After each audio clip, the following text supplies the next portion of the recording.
What happens when the very people who you trusted, the ones you worked so hard to build your empire with, decide to mock and humiliate you? What happens when they think they're untouchable, too powerful, too comfortable in their own skin? Well, sometimes the tides turn in ways no one ever expects.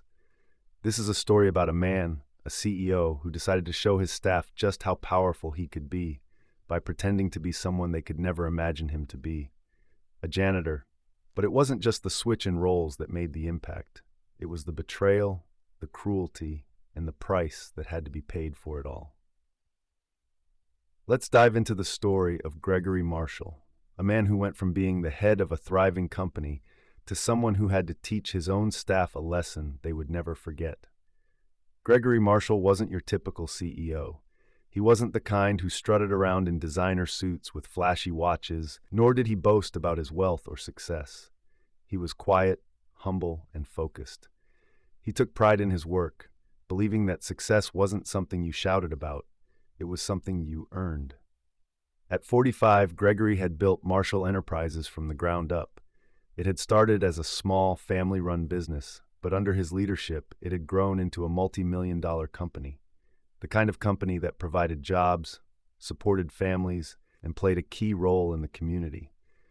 But Gregory wasn't proud of his wealth. He was proud of the relationships he had built along the way. The employees at Marshall Enterprises were more than just workers to him. They were family. Or at least, that's what he thought. Gregory's company had expanded rapidly in recent years. As the company grew, so did the egos of those around him.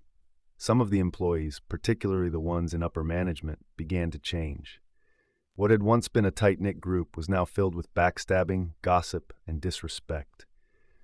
The tipping point came one fateful afternoon when a new group of employees started to mock him behind his back. It wasn't just any joke, it was cruel. They laughed about his simple appearance, his humble demeanor, and how he was out of touch with the modern business world. It was the kind of thing that most CEOs would have overlooked.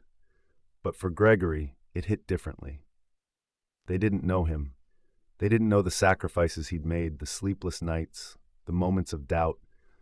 All they saw was a man who was just another suit in a sea of power players. He heard their jokes, their mocking tones. He saw their smirks as they belittled him, never knowing that he was listening to every single word. One evening, after hearing yet another round of mocking, Gregory decided it was time to teach his staff a lesson they would never forget. He didn't want to yell, to argue, or to punish them immediately. Instead, he devised a plan, one that would make them see him in a way they never had before. The next morning, Gregory came to work early, long before anyone else. He snuck into the storage closet, found an old janitor's uniform, and dressed in it. He even went so far as to find a mop and a bucket. He was determined to make them see him as a person, not as just some out-of-touch CEO. By the time his employees began arriving, Gregory was already in the hallways, quietly cleaning. He moved silently from room to room, his face obscured by the cap and the plain clothes. At first, no one noticed him, but soon, as people started to see the janitor moving around the office, something strange happened. They began to laugh. They whispered among themselves. "Look at that guy," they said. "Isn't that the CEO? Why is he dressed like that? What a joke." And then it happened. One of the employees, a man named Brian Knight, who had been one of the biggest culprits in mocking Gregory, approached him with a laugh. "You cleaning up the place, huh? Thought you were above this kind of work." Gregory didn't respond. He just kept mopping the floor, his face hidden behind the mop. As the morning went on, more employees began to notice the janitor.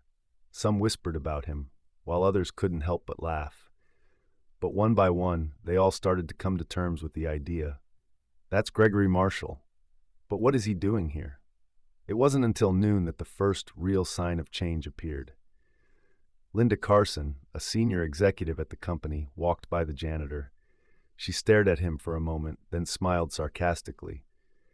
"Well, I didn't know the CEO was moonlighting as a janitor. I guess even the great Gregory Marshall needs to humble himself sometimes." Gregory stood up slowly and looked Linda in the eye, his face still hidden behind the cap. "Sometimes we all need a reminder of where we came from," he replied. his voice calm but filled with an intensity that wasn't lost on her. Linda scoffed and walked away. But Gregory wasn't done yet. By the time the workday ended, Gregory had seen enough. He had watched as his employees continued to mock him, thinking he couldn't hear them. He'd seen how quickly they'd forgotten what it was like to start from nothing. The respect they once had for him was gone, replaced by arrogance and disdain. So, as the clock ticked past 5 p.m., Gregory finally revealed himself. He walked into the main conference room, where most of the staff were gathered, and removed his janitor's uniform. The room fell silent. Gregory stood before them, his usual calm demeanor replaced by something much sharper. His eyes locked onto each one of them, and he spoke. "You all think you know me. You think you understand the work I do. But none of you ever took the time to see who I really am. You mocked me. You belittled me. You made fun of someone who gave everything to build this company. And now, I'm going to show you the price of that mistake." He paused, letting the words sink in. "Effective immediately, I am terminating every single one of you. Not because I hate you, but because you've lost sight of what this company is about. You've lost the respect, the humility, and the integrity that built this place. And for that, there is no place for you here anymore." The room was filled with stunned silence. No one could speak. They just sat there, frozen in shock. Some of them had their heads down, unable to meet his gaze. Others sat there, mouths agape, as the weight of what had just happened began to sink in. Gregory didn't wait for any apologies or protests. He turned and walked out of the room, leaving the employees behind. Over the next few weeks, news of Gregory's decision spread. The fired employees had to come to terms with their actions, while the remaining ones learned to appreciate the values they had nearly lost. Marshall Enterprises would rebuild, but it would be stronger, built on a foundation of respect and integrity. And Gregory? Well, he continued to lead with the same quiet strength, knowing that sometimes the best way to teach a lesson is by showing the world exactly who you are. And so Gregory Marshall's story became one of legend. A CEO who pretended to be a janitor, not out of humiliation, but as a reminder to never forget where you came from and never underestimate those around you. He reminded us all that respect cannot be taken for granted. And sometimes the hardest lessons are the ones that come from those we least expect. That's the story, friends. I hope you enjoyed it. It was a pleasure sharing it with you all. Don't forget to comment below and let me know where you're watching from. It's always fun to see the global reach of these stories. And if you haven't already, please hit that subscribe button for more amazing stories, tips, and tricks. Thank you for watching, and I'll see you in the next one. Bye. If you'd like to show some extra love, tap the 3 dots near the share button and send a super thanks.